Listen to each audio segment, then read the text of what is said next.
I just wanted to know what all can be expected from this historic visit of the Prime Minister to the two countries, the gateway to Europe.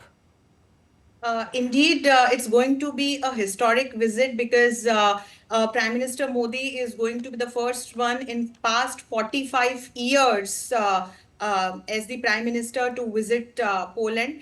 And then he's going to Ukraine. This is when we look at this timeline, it's very important because Russia-Ukraine war has yet not ended.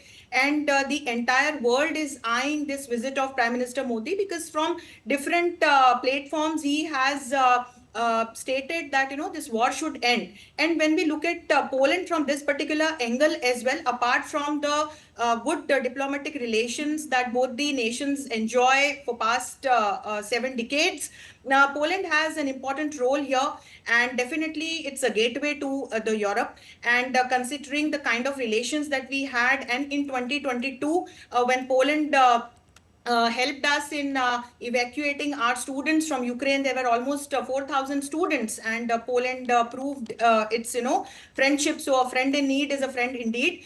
The focus when we look from Poland, India's point of view would remain on strengthening the bilateral defense and security cooperation and ties. Apart from that, we already have very good trade relations with Poland. So definitely the leaders would look into more areas to deepen the ties between both the nations in this particular domain. And then we also have had good cultural connects during the times of World War II. Polish women and children were given refuge by India, and that is always considered as a gesture of a true friend by Poland for India. So there would be some talks on deepening our ties into this cultural domain as well, to strengthen people to people connects. So from Poland, India's point of view, I think that this is what our Prime Minister would focus on.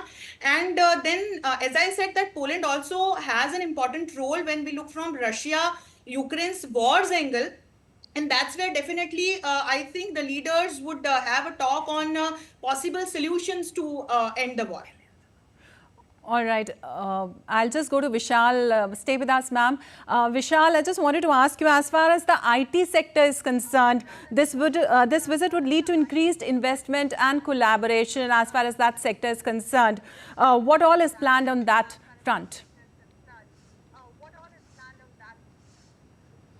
Well, let me tell you an interesting story that the town of Łódź, which is spelled as LOTZ, is the hub of Indian companies here, and Indian multinationals like Infosys are also based here. Interestingly, they are around 200 companies, and they are employing 30,000 Polish people, so that's a huge number. And when it comes to the IT sector, definitely this is going to be a very, very important day. Prime Minister would be meeting the top officials of the Indian multinationals here during his visit in Warsaw, and that would also be the time when the multinationals and their higher officials would be discussing agendas with the Prime Minister before he goes on to meet the President and the Prime Minister of Poland, so that next level could be attained, or a blueprint is prepared on that issue. So this is definitely a very important issue: pharmaceutical, IT,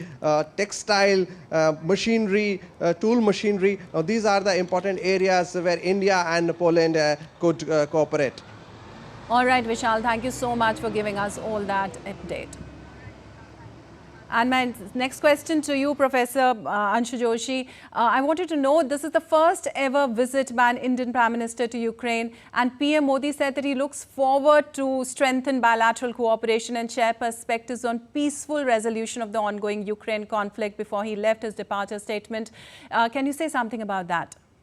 Yeah, definitely. When we look at the history of both the nations and the ideology both the nations follow, in terms of always strengthening the democratic values and finding out the peaceful solutions for conflicts in the world, both Poland and India have like a lot of similarities.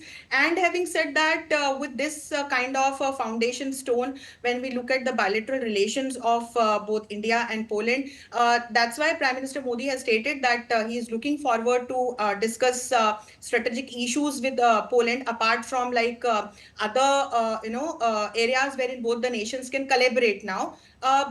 see, Poland became a member of European Union in 2004, and prior to that, when we look at different other multiple platforms, both India and Poland have kind of shared similar kind of voice when it has come to be it like about the challenge of terrorism, or it has come to like strengthening democratic values, ending imperialism, and promoting anti-colonial ideology and mindset across the world. So from this angle, when I look at the Russia-Ukraine war, definitely the leaders from both the nations, and especially our Prime Minister, would try to find some food for thought, or for that matter some possible solutions, which further he can discuss with Zelensky in Ukraine, so that this war that has caused unimaginable daunt on the economy as well as democratic values of the entire world could be ended. So from this angle also, I think that there would be talks,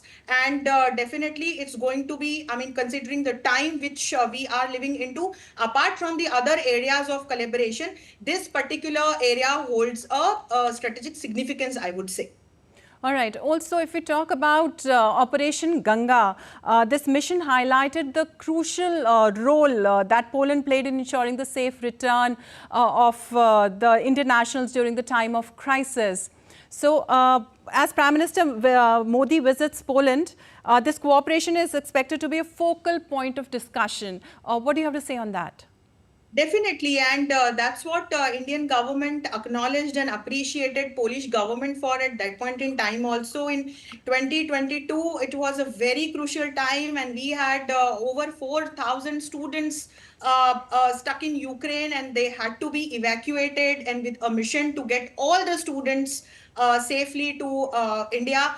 We initiated and ran this Operation Ganga, and in the success of Operation Ganga, definitely Polish government played an important role, because it facilitated the evacuation of all these students. It provided a passage to evacuate all these students successfully from the land of Ukraine, and that's what we had appreciated the Polish government at that point in time also. And I think today also, when our Prime Minister would have now face-to-face talk with the leaders there, and when he would speak to the Indian community and the Polish community, of course, when he would speak with the people over there, definitely it's going to be a major point wherein he might thank the people of, for that matter, government, as in, person there. And from this example, we can make out that how strong the trust and the bilateral relationship been between both the nations. And I hope that in future we come up with more areas of collaboration, ranging from this defense and security to trade, to boost our economy, to like cultural connects, to promoting technology in a peaceful manner, and so on. Right. Thank you so much, Professor Joshi, for joining us and discussing all that with us.